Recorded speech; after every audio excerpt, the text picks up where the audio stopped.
So, welcome everyone to the first edition of SDG Action Conclave 2020. We are conducting today's session focusing on the Sustainable Development Goal 4, that's quality education, which is ensuring inclusive and equitable quality education and promoting lifelong learning opportunities for all. So, before we begin the discussion, let me tell you a little bit about Youth Forum and what it is that we do exactly. So, Youth Forum is a project under the Alexis Society, and our team consists of inspired young students and professionals who are solely interested in creating a positive social impact by conducting research on policy issues through writing thought provoking articles or by blogs or designing creative social campaigns, and also organizing life changing events and interviewing leaders and change makers. So, as it is correctly said, that the youth are not only the leaders of tomorrow, but also the partners of today. So, we at Youth Forum are a team of creative and encouraging young individuals with a shared mission, and that's a mission to change the world. So, through this first edition of the SDG Action Conclave, we wish to bring together the change makers and the leaders from around the globe under the hashtag Act for SDGs campaign week of the United Nations. This will certainly help us to create an actionable agenda and that will aid all in achieving the sustainable development goals through all the initiatives and more. Right now, we know that the world leaders are meeting virtually at the United Nations General Assembly to discuss all these issues and give a solution to the tough times. So, we are also trying to do our small bit by taking action and raising awareness and initiating a better direction ahead. The turning point of the planet needs to be now, and that's what we are trying to achieve. So now in today's discussion, we have two eminent personalities with us. That's Miss Chandrika Bahadur and Mr. Kunal Mandal. So let me introduce Miss Chandrika Bahadur a little. So Chandrika Bahadur is the director of the SDG Academy and the vice president of education at the UN SDSN. From 2008 to 2011, she was advisor to the chairman and managing director at Reliance Industries, where she helped set up Reliance Foundation, a non-profit philanthropic foundation focusing on areas of education, health, rural development, and urban renewal. From 2001 to 2008, Ms. Chandrika worked with the United Nations in different roles. In her last assignment, she was a policy advisor at UNDP's Bureau for Development Policy in New York, working in Africa to help ministries of finance and planning align their strategies to the Millennium Development Goals, that's MDGs, across 20 countries. So from 2003 to 2006, she was a part of the leadership team in the UN Millennium Project, an advisory group convened by the then UN Secretary General Kofi Annan to recommend strategies for the MDGs. From 2001 to 2002, she worked on trade and HIV and AIDS programs at the United Nations. She has prior teaching experience at Harvard and Columbia universities. Now, let me introduce Mr. Kunal Mandal, who will be coordinating this meeting. Mr. Kunal Mandal is the co-founder of Gyan Space, which is a gamification company which uses quizzes and other games as a tool for personal growth and people engagement. He is also associated with citybytesindia.com, which is a travel portal which helps travelers discover and book inspiring city experiences provided by local experts.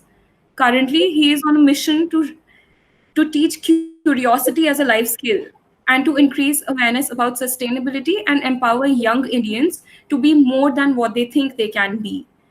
So, now to take the discussion forward while trying to arrive at solutions through this session on SDG 4, I would now like to hand over the conduct to Mr. Mandal.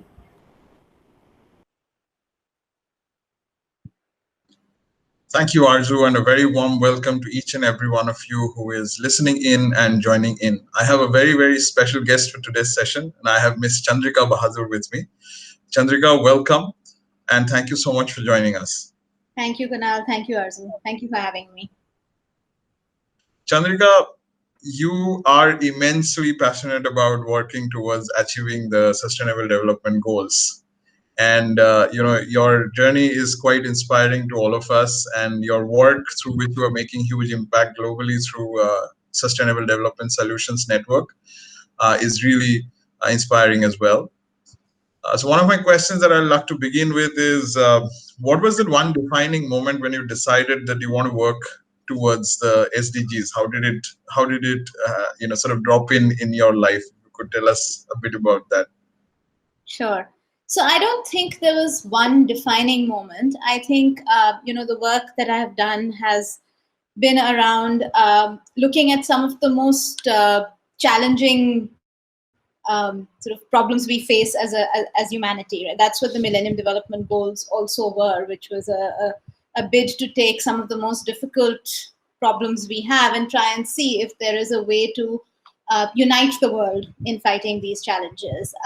I'm a big believer in multilateralism. I'm a big believer in the power of the United Nations, even though there are many times where the institution falls short, and there are many shortcomings. But the fact is that the idea that there is a forum, a place where every country, whether they get along, whether they don't get along, whether they are in competition with each other, whether they are friends, can come together and find a safe space where they can discuss, talk, reach decisions, is in itself, I think, a really special creation. And it takes a lot to create a multilateral framework. It takes very little to disparage it and destroy it, but it actually is a lot of hard work to put it together.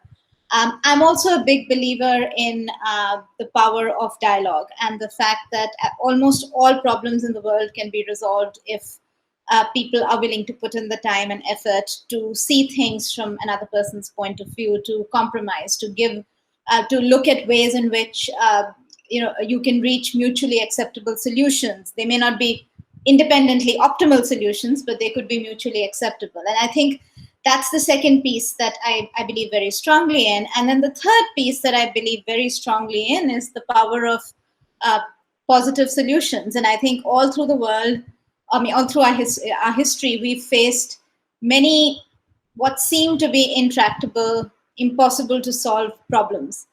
And humankind has always found a way out. Most times, not always, but most of the time, there are solutions that have come, and they have come through a combination of ingenuity, creativity, but also leadership, political will, the willingness to be courageous, to take risks, and the ability to cooperate. Those are the things. Everything else, the things that in a technical world we talk about money and plans and human resources and all of this. All this can be organized, but fundamentally you need an alignment of will and you need courage to solve some of these big challenges. So I think those are kind of the three things that led me to a career at the United Nations, and that led me to work on the Millennium Goals as well.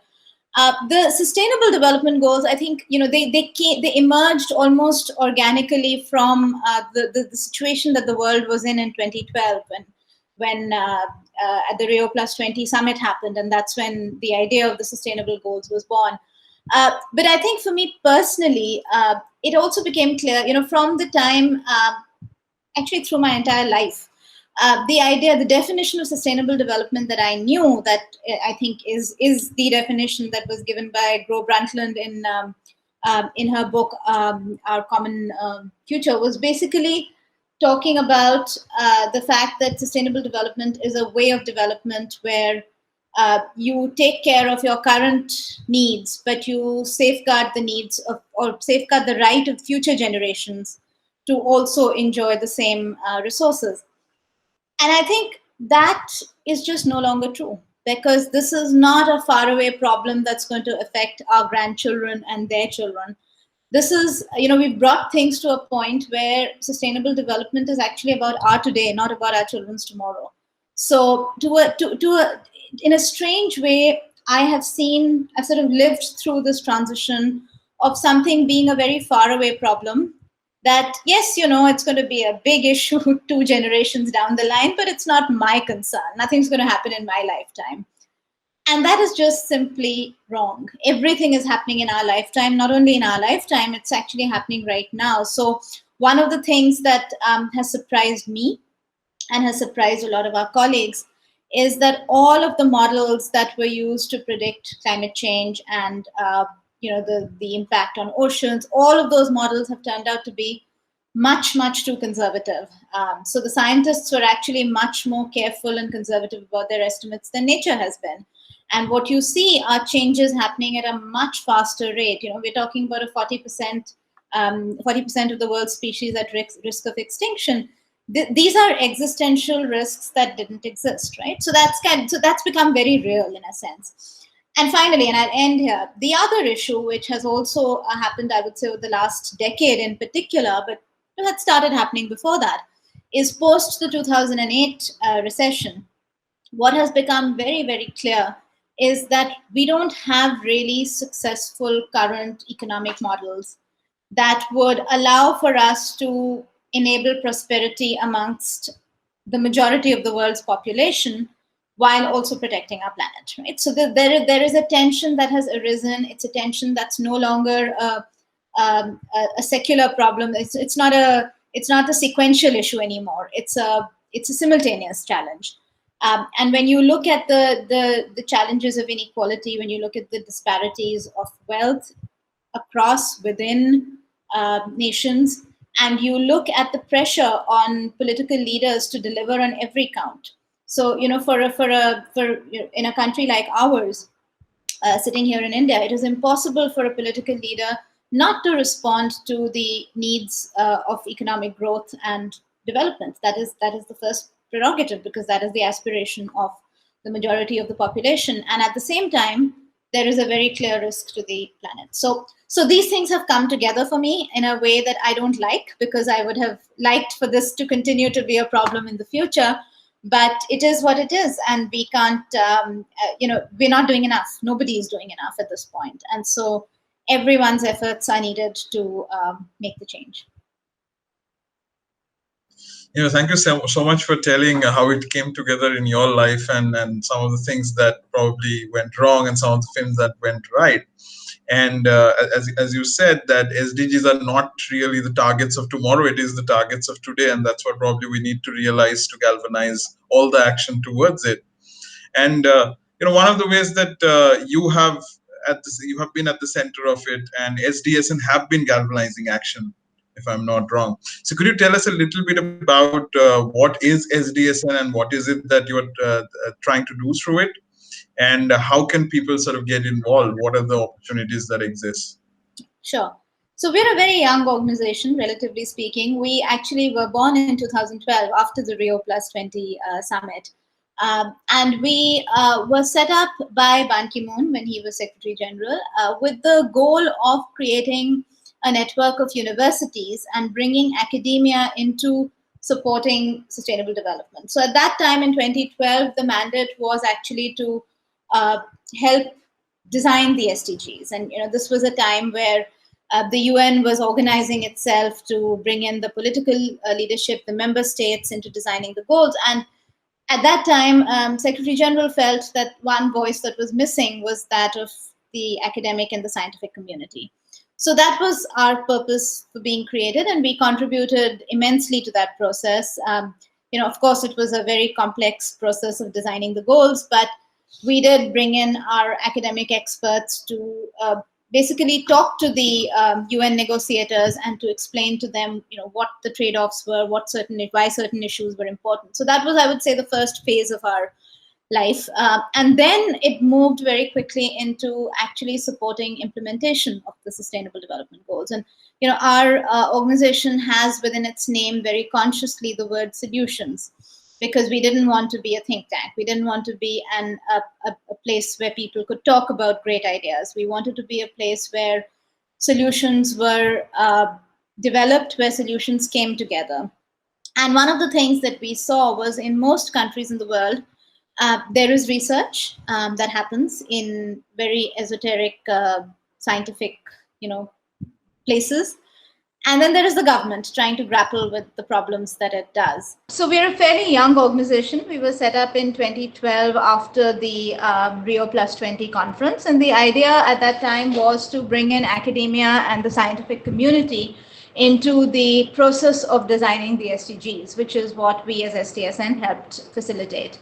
And once the SDGs were adopted, then the work of SDSN really shifted into building these networks of universities with the goal of supporting implementation. Now, in most places in the world, universities do research, and some of it is very abstract research, some of it is very relevant, practical research. But in very few places is this research connected with government policy making efforts, right? So when we're talking about sustainable development, we're talking about a relatively complex set of problems, and some of them are new. So in a lot of developing countries, unlike in the wealthier countries in the world, where development was more sequential, in that the focus in the first several decades of particularly post-war reconstruction and all was focused on getting the economy up and going, and then environmental concerns were gradually weaved in as awareness rose and as the demand increased and as the environment got more polluted. Developing countries don't have that luxury. And so there are not that many great examples of how to actually tackle all of these problems at the same time in an effective way. And that's where research comes very handy, because what you can do is have the fields of economics and science and agriculture work together, ecology, forest management, and come up with really smart solutions that don't have precedence. And so that's where you need that interface between science and policy making, which doesn't exist. And so part of SDSN's mission is to encourage universities to work more closely with their governments in their contexts. So right now, SDSN does, I would say, three broad things. We're now a network of about 1,400 universities and organizations around the world. We do policy, what I would call policy research and advocacy, which is really tackling some of these big global questions and setting up cross-country teams. So researchers in different parts of the world that look at the same question from different aspects, different angles, but use broadly the same methodology, modified for local contexts, to come up with solutions. And so, for example, one of our ongoing projects is something that is looking at land use around the world to achieve the Paris climate targets. And how do you organize land use? Because land use is one of the central contributors towards climate change. So that's one example. The second category of work that I would say we do is really strengthening our networks. So our universities are now organized into national chapters and regional chapters, and they then work on problems that are relevant for them. And SDSN Global has a fairly hands-off sort of supportive role where we are there to help them, but they are the drivers of the projects and of the initiatives of the region. So that's the second chunk of work. And then the third chunk of work is the SDG Academy, which is the Education for Sustainable Development piece of our work. Universities are seats of learning. And so, how do you teach sustainable development becomes a very central question. And so what we do at the Academy is that we decided very early on, actually in 2013, 2014, that we were going to use technology as our pedagogical channel. And because we wanted to reach people at scale. So what we do is we create and we curate online content on the SDGs, and then we make it available to anyone who wants to learn free of cost.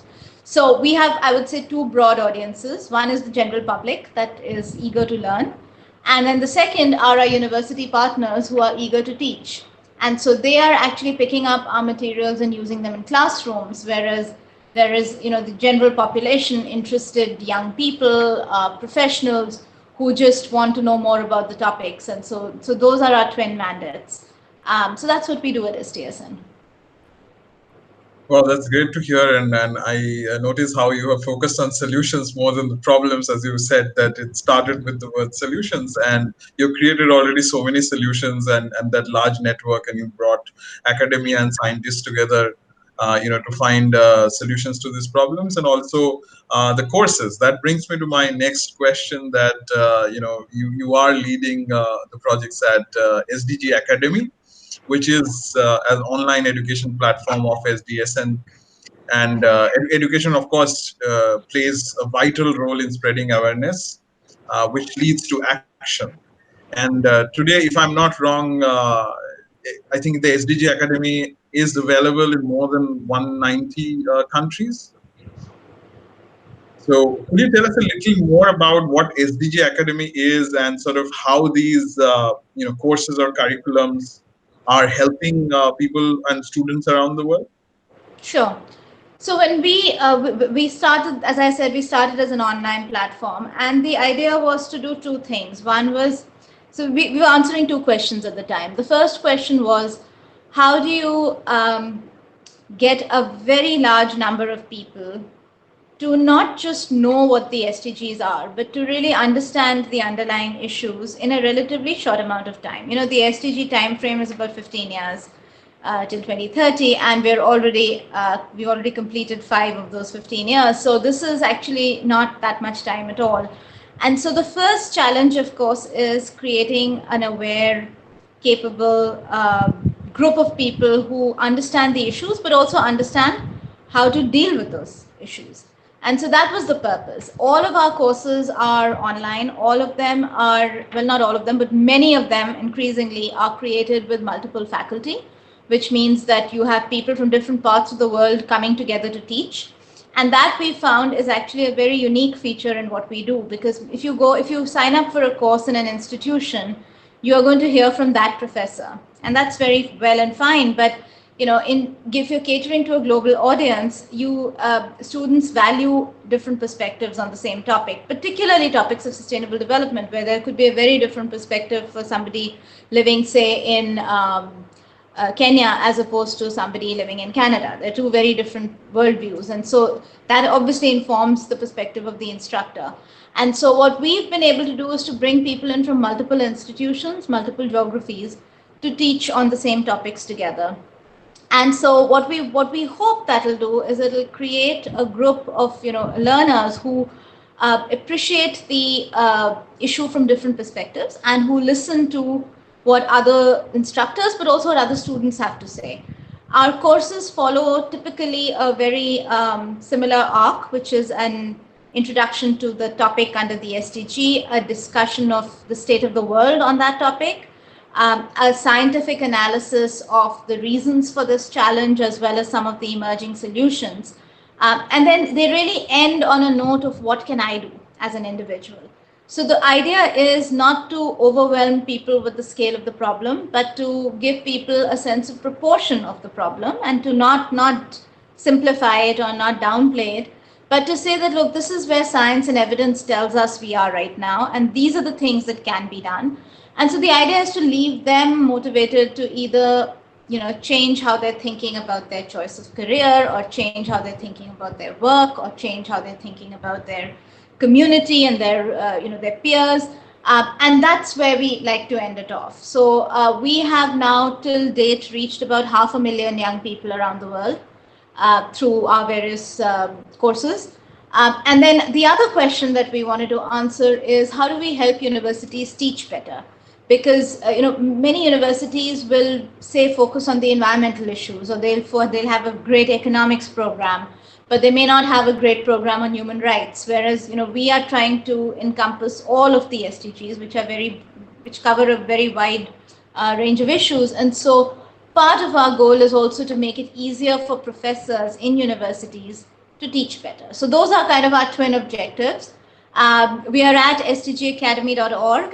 There are about 32 courses there right now. And they really are, I know I'm biased, but I think I'm paraphrasing our learners when they say this is really interesting stuff. And it's designed in a way to hold the attention of young people. We're very aware that anytime you produce something online, the learner's attention span is very short. And so you have to produce really good material to keep your learners coming back. And so that's what we try and do. What we want to impart is both a sense of the gravity of the problem, but also a sense of possibilities. And most of all, we want to make it fun. And we make it fun because there is such a wonderful cohort of learners that you're part of when you join, that you learn as much, I would say, from listening to your peers as you do from listening to the faculty. So it's a really great set of materials. We're constantly adding to it. We're constantly innovating. We're making all sorts of new things. And what's really nice for us now is that we're at a stage where we are doing a lot of work in partnership with other organizations. So it's not necessarily us producing the material, but it's us helping other groups to produce their own learning materials and putting it out there, amplifying it, making sure it gets a platform. And so for us, that's very satisfying as well. Thank you so much for sharing more about what SDG Academy is and how people can learn better from there on sustainability. And I like the things that you mentioned, that it's fun for the youth, and it's also sort of diverse range of opinions, and topics have been covered. So that's also really helpful, and I hope that our audience also finds it interesting and they join many courses. I also plan to do some myself, and Good. thank you for sharing that. And now sort of the because we have the focus goal SDG 4 for this discussion, let me dive a little bit deeper into that. In one of your conversations, you have mentioned that we need to think outside of the traditional classroom and traditional teacher-student relationship to really try and encourage a movement of actions which is based on knowledge. Now, what I wanted to know from you is, what is this non-traditional model that you are proposing, and how should we sort of relook at the education system through this approach in developing nations per se? So I think the sort of clue to this is really in the wording of Goal 4, which talks about lifelong learning for all. Right. The moment you talk about lifelong learning, I think it's pretty clear that for anybody who's, let's say, 35 and below today, life is not going to be the traditional model of study till you're 25, work till you're 65, retire till you die, right? That is a model that has sustained working life for, I would say, over a century, but it's probably not the way of the future. There are many reasons for that. One is that I think the pace of automation and the changing nature of jobs means that a lot of things that are work that human beings to do today will not be the case moving forward, and it's all happening faster than we probably realize. And yet, people need to work is actually essential for a sense of self. Even if you were to magically take the income, sort of the earning aspect out of it, there is a sense of purpose, there is a sense of identity, there is a sense of meaning that people derive from the work that they do. And therefore, what becomes then important is the ability to be adaptable and to be constantly aware of what you can do to upskill, to get better, to do things, to do different things. And so, in my kind of imagination of the world in the next 30 to 40 years, what we will see is careers that are related but distinct. So people will have, maybe 5 to 10 years of one kind of a career, and then another 5 to 10 years of another kind of career. And typically what needs to happen is that the kind of education that we've all received, which essentially prepares us for a general capacity to learn and to do, may not be sufficient, or may not be as fit for purpose as we would need. And the other kind of education that we have right now is the highly specialized vocational kind of education, right? You study to be a doctor, you study to be an engineer, you study to be an architect. And those skills will stay, absolutely, they're not going anywhere. But even within those fields, the advances are so rapid and they are so many that at some point, everyone in these professions will also need to will need to relearn, right? So in this environment, I think what is really needed is flexibility. And the education system, for all its merits, is remarkably poor at being flexible. Universities are fairly entrenched institutions, and they are designed to be gatekeepers of knowledge in a world where knowledge is no longer within the constraints of any institution. So this is a tension that has to resolve itself. And my own prediction is that it'll resolve in a way that will not make universities happy, which is also sort of what is already happening, which is that knowledge now is freely available. What is not freely available is the ability to handle it, to sift through it, to analyze it, to know how to evaluate it. I mean, when you look at the profusion of fake news, and how easily it spreads, that is actually a testament to how poor our education systems have been at helping people, apply the skills of analysis and verification and critique to information that they're receiving. And the information that we're receiving now is at a pace that no one was prepared to handle. So there's nothing in our education system that actually prepares us for this. What the education system prepares us for is going to a source of knowledge and accepting it as is, and then in our own time and space, making sense of it. It's not equipped to for a world where information is flung at us every minute of the day, and then we have to then decide instantly almost whether some information is more worthy of our time and attention versus other information, or which parts of those information will help us do our jobs better. These are not lower order skills. These are highly sophisticated skills, and we don't have a way to acquire these skills in a formal sense right now. So universities will of course get better at this, and they will adapt, but that'll take time. What I think is going to happen in the meanwhile is that there will be other ways of doing it, and you're already seeing that play out. You see a lot of online content providers essentially doing that in terms of breaking the institutional barriers of knowledge, and then making it essentially the decision of the learner to what extent the learner wants to acquire that skill. So I think eventually what we'll get to is some kind of a hybrid, because learner motivation is great for motivated learners. It's not so great when learners either don't have the motivation, or they don't have the knowledge, or they don't know how to access, or they don't have the technology. So there will need to be some sort of a hybrid model where students will have access to this information. And we're kind of at the cusp of that with the academy, because we are not an educational institution, but what we are trying to do is to push both the motivated learners, so that if you're motivated, you know where to go and you know how to get this stuff. If you're not, or if you don't have the advantage of that information or that knowledge, then you basically have to go to an institution that helps you acquire this knowledge. So that is kind of the hybrid that it'll come to. So that's one dimension. And the other dimension is what I was mentioning in the beginning, which is age-specific learning. So, when you're in your 30s and 40s, it's a different kind of learning than when you're in your 20s. And so the ability, so flexibility in terms of timing, in terms of pace, we've just launched in partnership with two universities, University College Dublin and Sunway University, we've launched online master's programs. Now, why have we done that? We could continue to do what we were doing, but we've done that because there is a demand for formal degrees that allow people who are working or who can't travel. And COVID is a rare but a real event which has made it very hard for students who want to study in other parts of the world to actually go.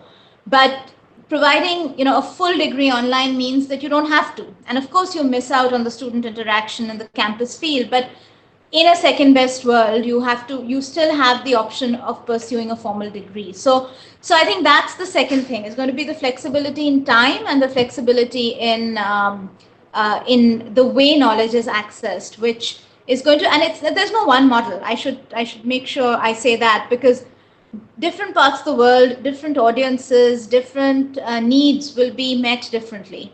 But it will eventually go outside of the formal institutional structure of universities because they're not designed for that in mind.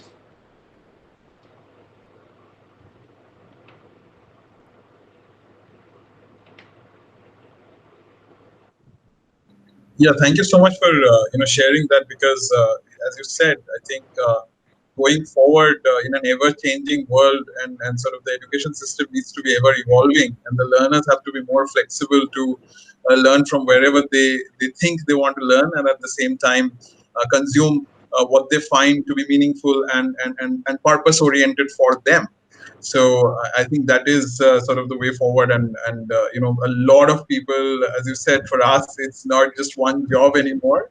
That we keep doing, we keep changing. I mean, I started my career as an engineer, but now landed up in quizzing and gaming, and as an entrepreneur. So these things keeps changing all the time, and now I'm also doing this initiative on SDGs, which is also sort of a youth community platform and things like that. So it's always, for us, it's always this thing, and for that we need newer skills and we need to learn that as we go along, as you said. So thank you so much for that as well.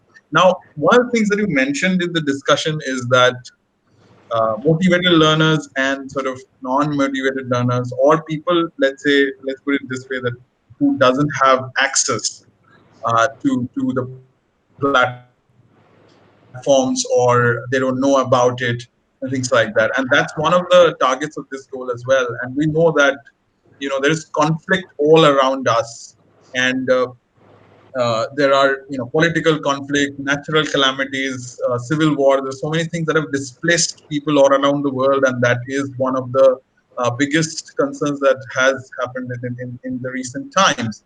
And many of those displaced people, if I'm not wrong, about a large percentage of them, according to UNICEF, is actually children. So one of the questions that I have for you is, like, when it comes to quality education, we always talk about all these sort of how do we sort of rethink the model and things like that. But matter of the fact is, a lot of people are not even getting the basics that they need. So how do we really take that education? I mean, I know for a fact that Microsoft has recently started working a lot on refugee education, but like, do you know of any best practices or any examples that you've seen around the world which are doing really good work and that can probably help us take education to the people where they probably need it the most? Yeah. So I think what you've touched on is a very real, and it's a very worrying issue, because as the number of refugees rise, and we're also expecting climate change related refugee numbers to go up over time. There's one thing about the one aspect of this, which is pure learning. The other aspect is that children who have been displaced and have very often either experienced or seen violent conflict or disruptions in their daily life are also emotionally distressed. So it's not, you can't just take a child who has gone from a very traumatic experience and put that child in a classroom and expect the child to perform, right? It's just not possible. So there is, it's not just a question of quality education, it's a question of appropriate education and support, emotional support that children need at that age. And children are resilient, and so they can recover, but stress is real, and it causes neurological damage. We know that now, right? We know the challenges of witnessing and of experiencing this kind of stress at a young age. So I would say that there are a few examples. They're not too many, because this is a very hard problem to fix. So there is a recent piece of work that one of our faculty members, Professor Hirokazu Yoshikawa, who's a professor at New York University, is doing with the International Rescue Committee and with Sesame Street, which is the children's education, TV education program group, that they are doing with Syrian refugees, which is essentially using the characters of Sesame Street to engage and bring children back into a learning mode. I think more than actual learning. So there are examples of this kind, but I would say the first thing there is having trained caregivers. This is, technology can do a lot in terms of decentralized access. So yes, for the formalities of learning how to, read and write and practice and do your assignments and things like that, tech is great. And there are lots of apps that can help you do that. But to help a child come back to a safe space mentally, and to give a child an environment where the child feels free and ready to learn is a much harder task. And that really takes, it takes a lot of things. The one thing it does take is stability. You cannot keep moving a child around, and a child will make connections, make friends, and then be uprooted, and that causes its own stress. So there are multiple stress points, once there's rapid movement. So a sense of safety, security, stability, and then a lot of emotional care and is needed. So you really do need trained people working with children. There is no easy solution to this. I mean, I can't tell you that there's this great app that does it, because that's not the case. I think there are lots of tools that are very good at helping in that process and providing interesting exercises and examples and all that. But fundamentally, you really need dedicated and trained teachers and caregivers who can support children when they are in fragile, mentally and emotionally fragile conditions. So it's not an easy question to answer. But on your larger question of the digital divide, which is a very real challenge also, I think there are two kind of, I'm always in two minds about this. On one hand, I feel very strongly that if there is good that's coming in with technology, and if there is high quality content, all children should have access to it. And why should it be restricted to children who have the privilege of access? On the other hand, the other side of me says, well, that's not going to happen quickly. So in the meanwhile, what you do need to make sure is children who are not in school, who don't have access to technology, can't do Zoom calls, don't have parents at home who can help set up these calls for them and get them going on a system, they actually need physical care and they need a physical space where they can go and learn.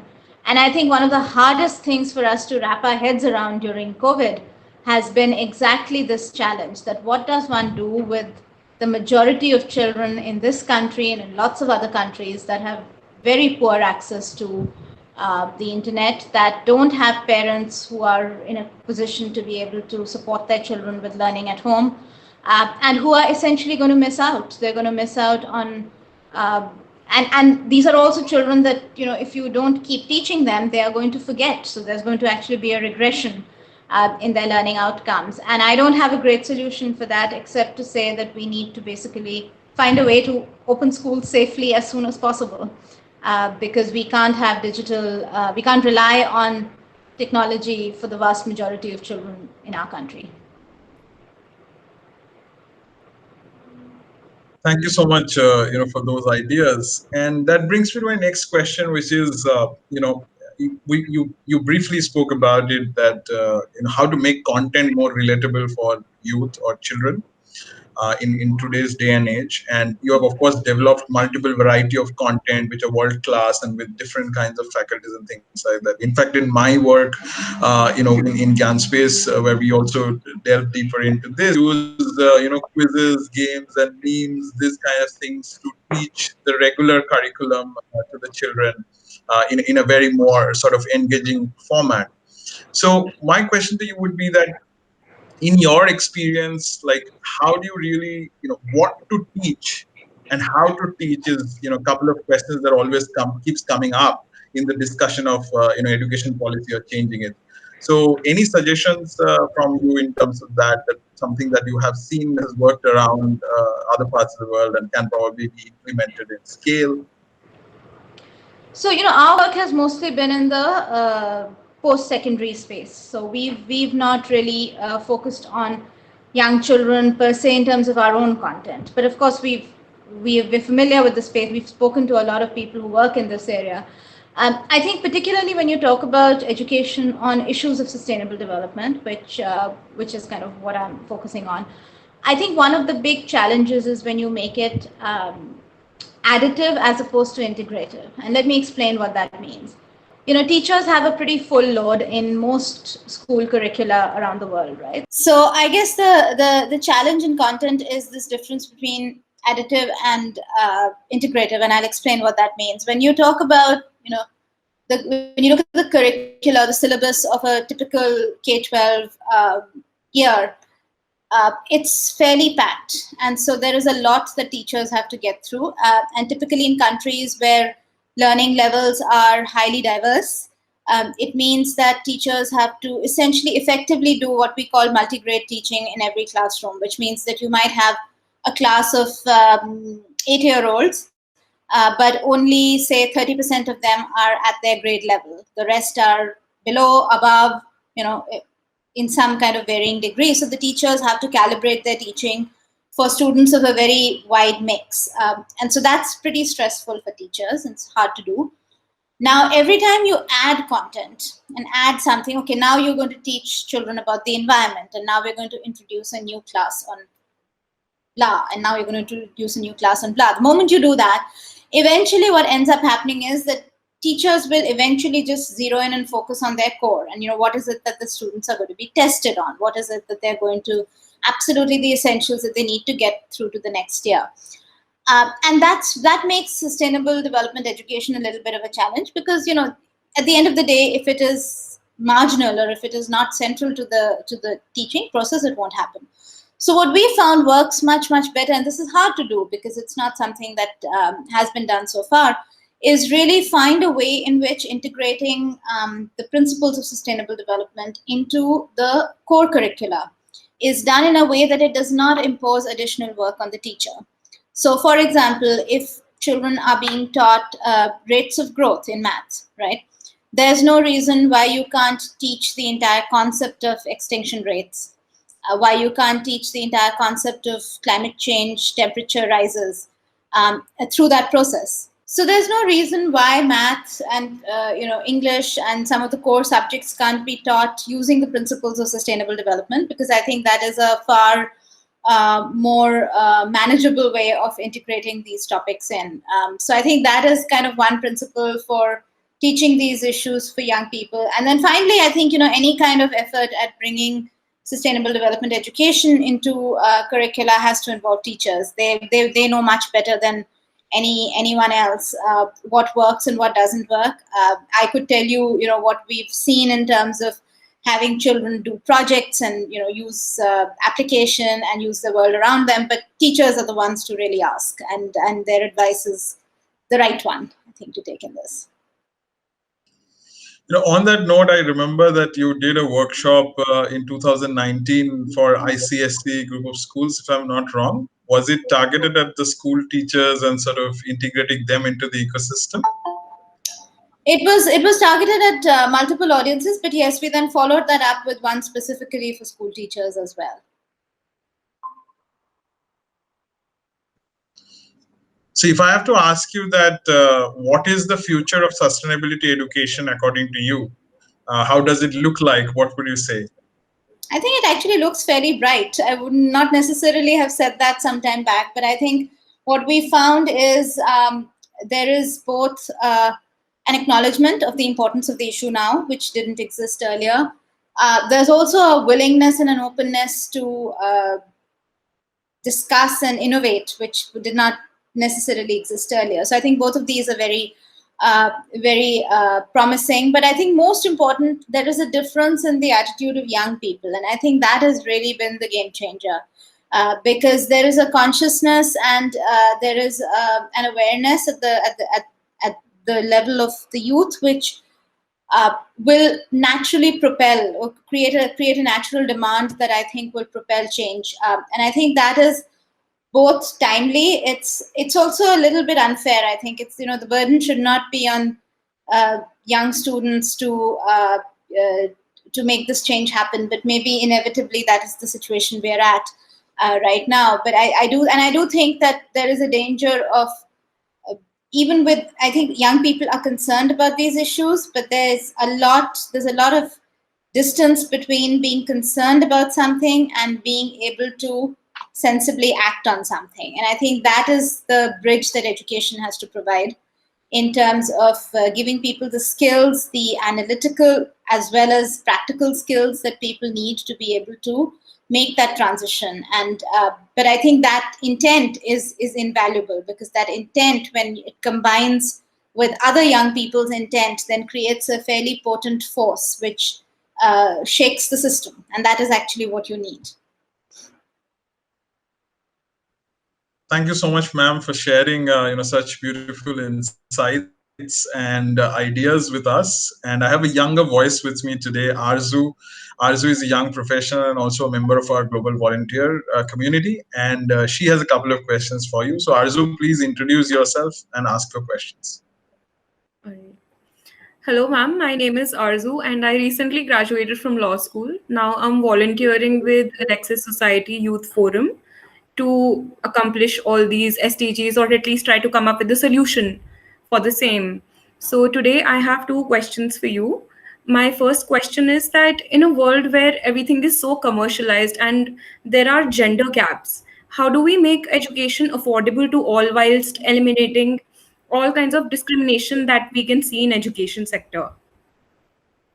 So I'm actually a very old school believer in the power of public education. I fundamentally do not believe that education is the responsibility of the private sector. I think it is one of the core responsibilities of the public sector. We don't do a very good job of it in this country, but it is still the responsibility of the public sector. So I would say that if any society is able to provide a good, reliable, decent quality public education system, that is actually the best possible avenue or opportunity that children have to make a different life for themselves from the one that they were born into. And I think one of the challenges, of course, is that there are some excellent private providers of education. I don't want to disparage private education, because I think many of us have been beneficiaries of private education, and it's and there is a lot of there are well-meaning, there are very competent, there are very high-quality providers of it.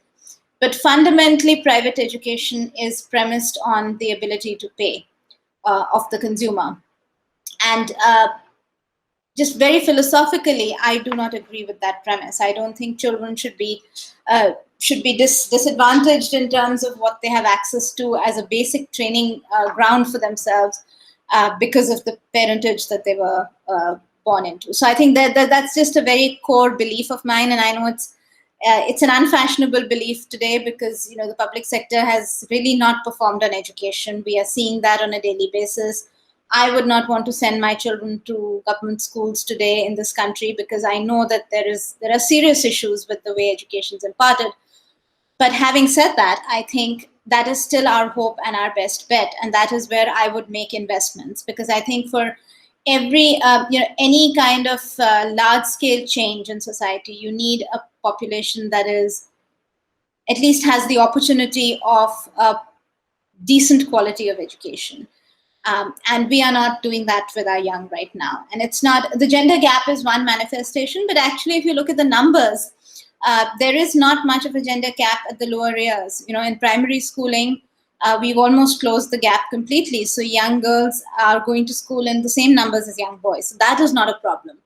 Where the problem arises is adolescence. Once they are beyond primary school, in middle school, that's when the numbers start changing and girls start dropping out for a variety of reasons, some of which are related to the education sector and the kind of infrastructure that's provided. So, for example, when girls hit puberty and there are no toilets, no separate girls' toilets in schools, they tend to stay home when they have their periods, because they can't go to school in those years.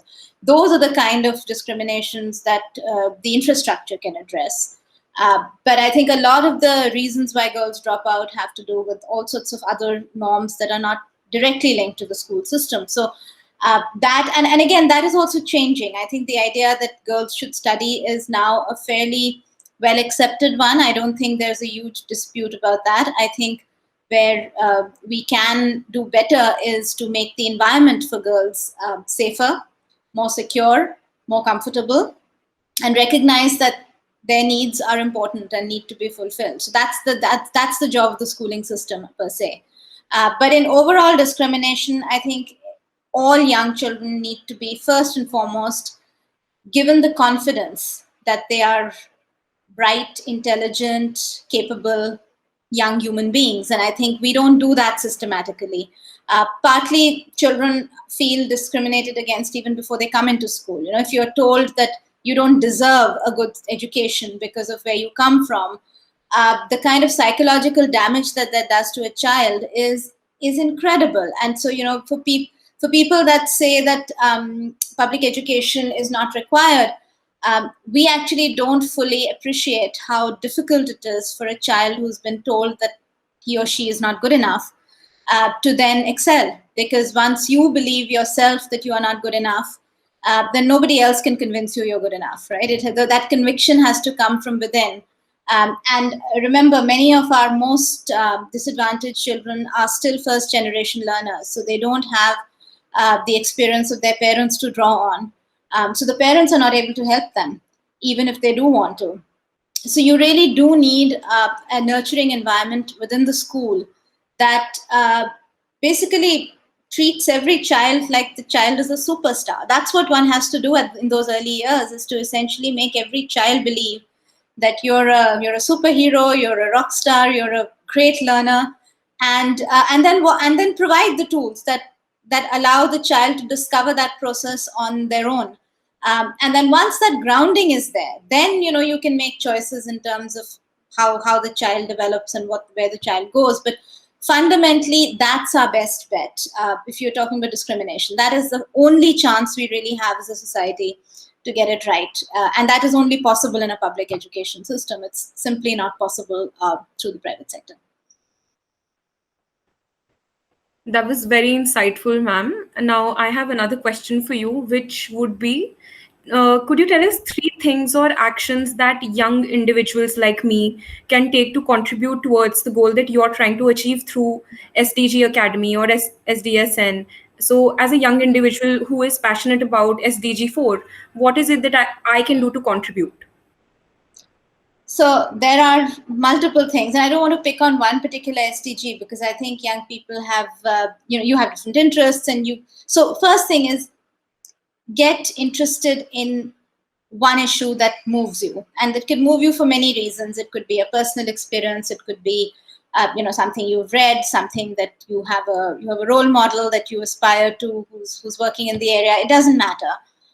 Once there is something that you connect with as an issue that is outside of yourself, it's outside of your own world, then I would say learn as much as you can. That's part of our mission at the Academy. But I think when you arm yourself with knowledge, with facts, with information, you become a powerful advocate, and a much more powerful one than purely driven by passion. I think passion is very important, but it has to be coupled with capability and with knowledge and with competence. And I think so that's the second part. Make yourself better by absorbing as much as you can from people, from computers, from books, from whatever you can get access to. And then the third thing I would say is be an advocate, convince other people. I think there are many things that people can do individually, but there's nothing that quite competes with the power of the collective, right? So if you are doing something on your own, and you're doing it with fidelity, you're doing it with commitment, other people will join. But if you're able to get a group to do the same, the impact will be much more. And I think one of the great privileges, I believe, of living in India today at this time is there is so much to be done. I mean, I think, the one thing that you cannot say is, well, none of these issues matter for me. That's just not simply, I don't think it's something any young people can say anywhere in the world, but particularly in this country, where pretty much every contradiction and every paradox that we talk about at the global level is manifest in front of us. There is an unlimited amount of work to be done. So pick something that's outside of your own world, become an expert and gather people, and then just start working on it. And you'd be surprised at how much help comes your way, even when you think you're just on your own. You're never quite on your own. And the final thing I would say is, and this is part of the educator in me saying this, be critical. Don't ever accept anything that anyone tells you at face value. Find out more, verify, ask questions, debate, and put yourself in the uncomfortable position of talking to and reading about things that you fundamentally disagree with. Because it'll help you become a better thinker. It'll help you understand the issue better. And don't dislike the people that disagree with you. They may disagree with you, but they may have very valid perspectives where they're coming from. And don't demonize people because of that, but learn from them. And so I think having a critical view to the world is extremely important. And sometimes that becomes a cynical view. And I think it's important to stay on this side of that edge, and stay critical, but stay positive and stay passionate. And I think there is no end to the change that is possible. Thank you so much, Arzu, for your questions, and thank you, Chandrika, for being here with us and sharing such great insights and ideas and inspirational, comments that you had. And it's after such an insightful session, it's always very difficult for me to sum up. But as the host, I'll try my best. A few of the things that I'm going to take away from this session, and hopefully the audience will do too, is, as you said, we must unite the world in a multilateral framework. And that is more important than ever. We must believe in the power of dialogue to solve problems. Education needs to be a constant process. Lifelong learning is the future, and we will have the flexibility in time as well as in how we want to learn. So we should always keep learning. And more importantly, as you said, SDGs are not the problems of the future. It is the problems of today, the present moment. So we must act now. As for the education system, we must build capacity for teachers and enable them with more and more tools so that they can make our kids better, our next generation better in learning, in acting and everything else. Intent of young people is a powerful source, as you mentioned, and with that intent, I would advise every young people who are listening in and joining in, as Chandrika ji has mentioned, get interested in an issue, get involved in an activity, learn, be an advocate, turn your passion into a purpose, and that's where probably we will be able to make change happen. And on that note, since I am a quiz master, I never run out of questions, but I promise that this will be my last to you. And that is, if you have to sum up your vision for a better world in one sentence, what would that be? So this is probably the hardest question. So you're saving it for the end. I don't know if I have a sentence, but I do have a few words that I think where I hope we will get to. I hope we get to a world that is fundamentally kinder and more compassionate towards each other, but also towards our non-human fellow inhabitants on the planet. I think we have technology at our disposal, so we can do these things. These are not impossible, and we have incredible resources and wealth. But I think where we have gone a little adrift is in terms of focus on what our priorities should be as a species. And I don't think I'm generally an optimist perpetually, no matter what happens. Though I have to say 2020 has tested my optimism in many ways. But I think we will have a better 2021 for sure. But I think even longer term, if we are kind and compassionate and smart, because I think we do need all of the intellectual power that we have collectively to solve some of these problems, we'll be okay. On that note of perpetual optimism and being more kind and compassionate towards everyone in the world, remember, everyone who is joining in and listening in, remember, for a world where no one is left behind, it has never been clearer that all of us have a role to play in order to bring about change. Whoever you are, no matter where you come from, every one of us can make a difference. Every action truly counts. Get involved. Attend the SDG Action Conclave 2020. Participate in the SDG quiz.